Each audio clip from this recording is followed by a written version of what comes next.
look, Flex, we've spoken about the Forest game at the top of the show. So, look, since that, 24 hours later, Dan Ashworth's gone. Yeah. Now, what do you make of this situation? Because from the outside, again, as someone that isn't a United fan but follows them because all of my mates do, they're in the media everywhere. I mean, it just looks a complete mess and sort of completely contradicts what you would expect from INEOS to do at a club in terms of making the right decisions first time round. Yeah, they're supposed to come in and steady the ship. They're supposed to come in and calm things down and make decisions that take us forward, not decisions that appear to take us backwards. And I think for me personally, because there's a lot of United fans who maybe differ on this, I haven't spoken to many. Some see this as quite ruthless, and actually it proves that they are cutthroat. They are really strict in what they're trying to do because they've seen the red flags with Dan Ashworth and decided to nip it in the bud straight away. That's good leadership. And I suppose, time will tell whether that is the right decision, and that's fine because of some of the reasons that are coming out as to why he left. But for me, I just think at a time when you're coming into the football club and you're trying to make the club more economic, you're trying to, cut the costs down, you're cutting 250 staff, which is a difficult decision to make, but it's one that makes the club run better as a business. Let's say you're hiking up ticket prices, and there's no more concession prices for ticket prices for the youngsters and for the older fans to save sort of 1.5 million quid. Sir Alex Ferguson's ambassador situation has come to an end. Okay, we'll take it. It rubbed a few up the wrong way, but again, we got to move on. So you're doing all of these things in the name of making us more efficient. But some of the mistakes you've made have been the most costly yet. Keeping Erik ten Hag to go on to sack him and pay him a big payout, bringing in Dan Ashworth and waiting for him for as long as you did to sack him, that's cost us. I just think you can't shy away from that. So, look, it is something that we do need to kind of move on from quickly, and they just need to start making better decisions really quick. But for me personally, I lost a little bit of faith in INEOS that day because I'm like, well, Sir Jim Ratcliffe co-signed Dan Ashworth for the best part of 5 months, doing interview after interview saying Newcastle are being silly, this is the best in class, this is that. Now, yes, he may have got in and realised straight away that he's not, but then that's your error of judgment. So you have to own that, and they have, and they've now got rid of him. But for me as a fan, it doesn't fill me with confidence. If you're headhunting somebody at such a high level in the game, you would like to think that you've done your due diligence previously. And, our sort of sources here at talkSPORT tell us that there was maybe a personality clash between him and Omar Barada. And you sort of think, well, if you're trying to assemble a team that is going to resurrect Manchester United to where they need to be, then you would be able to spot something like, a personality clash. These two leaders aren't going to work together. Exactly. Look. And it seemed to me, I don't know what you think, that you've got Wilcox, Barada, Ashworth, Brailsford in the background. Jim Ratcliffe seems to be very hands-on. Seems to be a case of too many cooks. Yeah, and maybe they went, too quickly with that, which that's the bit I do understand in terms of you make mistakes early on in business, don't you? Like when you're running something, I look at Clearlake, I look at Todd Bowley and Chelsea, like we were saying, they were a laughing stock. They made some bad decisions.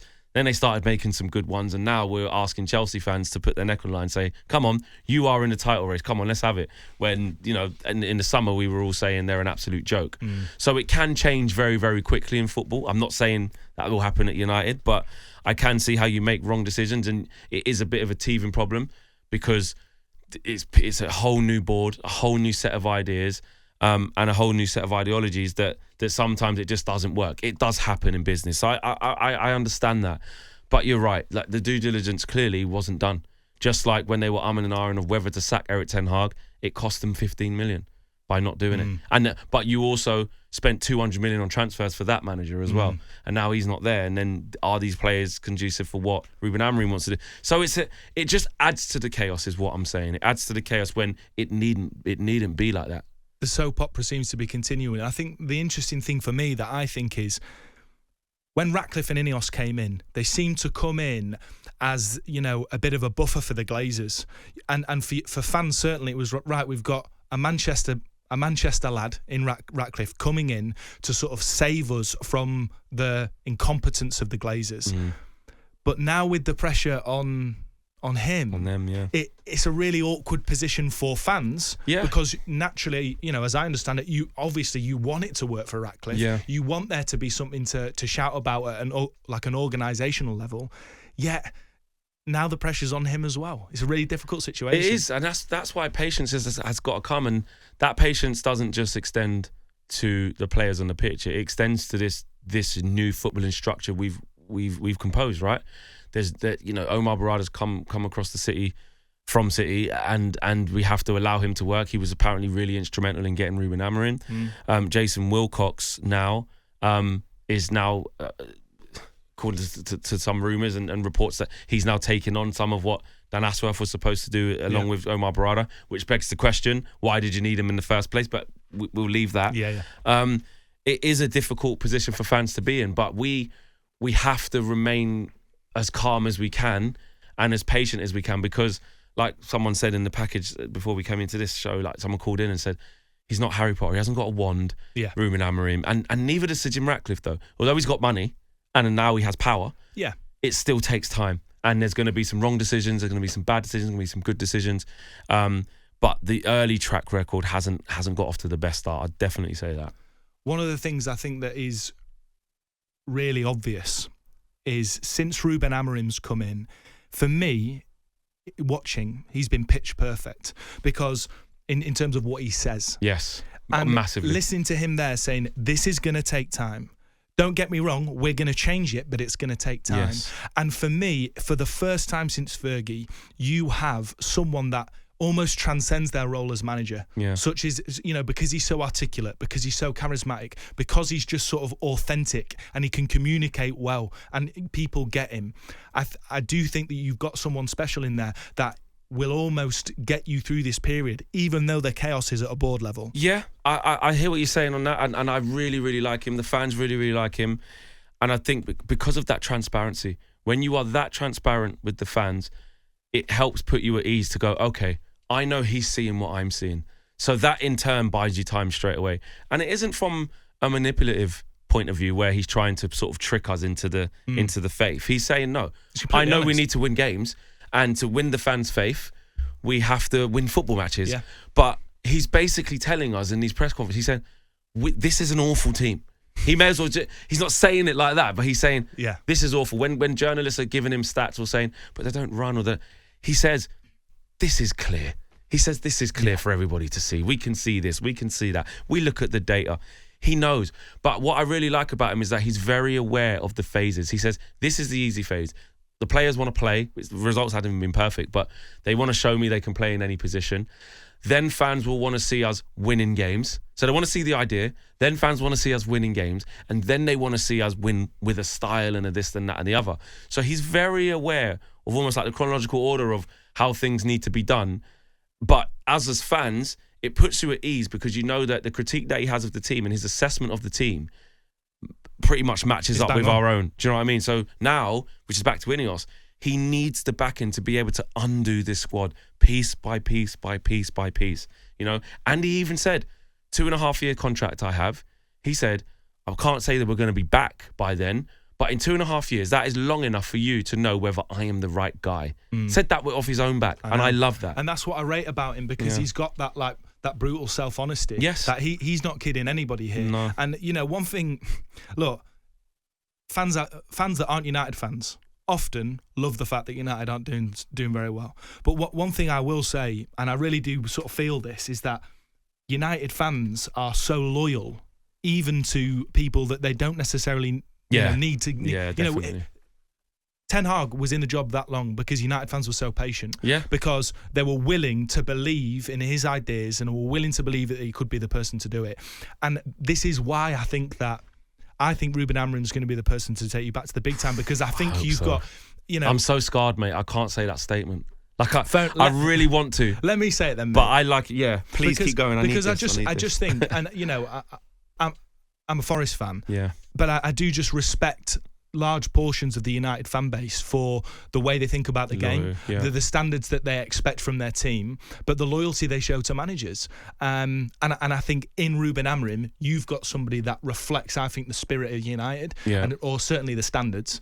And I think that's going to change. But it's going to take a while, and he's going to need backing. And I wonder, Flex, what his reaction will be to Dan Ashworth's sacking, or whatever. Well, I was talking about this. I literally posed this question to quite a few fans on our streams and stuff. And I'm saying, A, do you think he cares? B, is he so wrapped up with going, I've seen these lot, they can't run, they don't know where to go, whatever. Yeah. Or, well, that's not ideal. I just, on my welcome meetings and all the things we planned, I was talking to him loads. Yeah. We can't really ascertain how involved he was with Dan Ashworth in particular, because when you reading some of the reports that come out, it seems like Dan Ashworth have been quite frozen out from that transition from Erik ten Hag into Ruben Amorim. And Barada's was the main driving force. So we don't really know. But if I was to sort of pick one lane, I would probably lean just more towards, I've got a lot on. I didn't really speak to him that much as it is. I need to sort this, but it doesn't look good. I think he's going to be thinking, like you said, and such is his mentality, he's going to be thinking 99.9% of what is going on a training ground, what's going on a pitch, preparation for the next game. But I do think there's going to be a small part of him that thinks, that ain't good. Yeah, 100%. My employers don't know what they're doing. But I think such is his confidence, he'll be thinking, well, at least they got my appointment right, because I'm going to turn this around. And exactly, and just because he's so uber focused, because I've been in his presses, I've watched all the presses as well, the ones I ain't gone to, and it's like, you're going, hang on a minute, this guy's, he's infatuated with this. Like, he understands the job here. Yeah. And some. He understands the job he's got, and then he's learnt more, which is the one that's really, when we beat Everton 4-0, he went, I saw a lot wrong with that. And that's what I saw. And that's in the first half an hour of that game, I was like, this isn't good. And then the game just unravelled. But let's not kid ourselves here. Yeah, he didn't. He didn't try and spin Brilliant. it. Did he? No, he didn't try and spin it. And that's the thing. United fans can't be fooled. Exactly. And that's what I respect about him. Yeah. And I just hope that in January, and I know there's, we're all aware of how tight the finances are at United, but I do hope that in January maybe you can create a little bit of capital by selling certain players, whoever that may be, and bring somebody in so that we can start to see, and almost begin to give him the tools that he wants. Because honestly, mate, the squad that he has now is way off it. Like, I want to know 3 players that you think, if there are, that are Amorim players. Ahmad? Yeah. He was the best player on the pitch in that Forest game. And he pretty much has been every game he's played. Sorry, I take that back. He wasn't the best player. He's your best player. Yeah, I was going to say, any one of your players could have Forest been the were best magic that day. Elliot Anderson running around was probably... Yeah, what a player, by the way. So you're taking Ahmad? Ahmad, 100%, is an Amorim player. I have to say Ugarte is an Amorim player because he was his player and he understands his system. And is he good enough for the top flight though? Is it for the Premier League? I think if Amorim builds a system he wants to build with the other ingredients, I'm going to say he can be an important cog. So Ahmad, Ugarte, and before you break, who's your third player you think, he's cast iron Amorim player? Kobbie Mainoo. Yeah. Kobbie Mainoo. But actually, in a weird way, he doesn't play with the intensity and running around maybe like you'd want. But technically, with the ceiling he's got to be there. Okay. He's got to be there. On AM, on DAB, via the talkSPORT app and on your smart speaker. talkSPORT.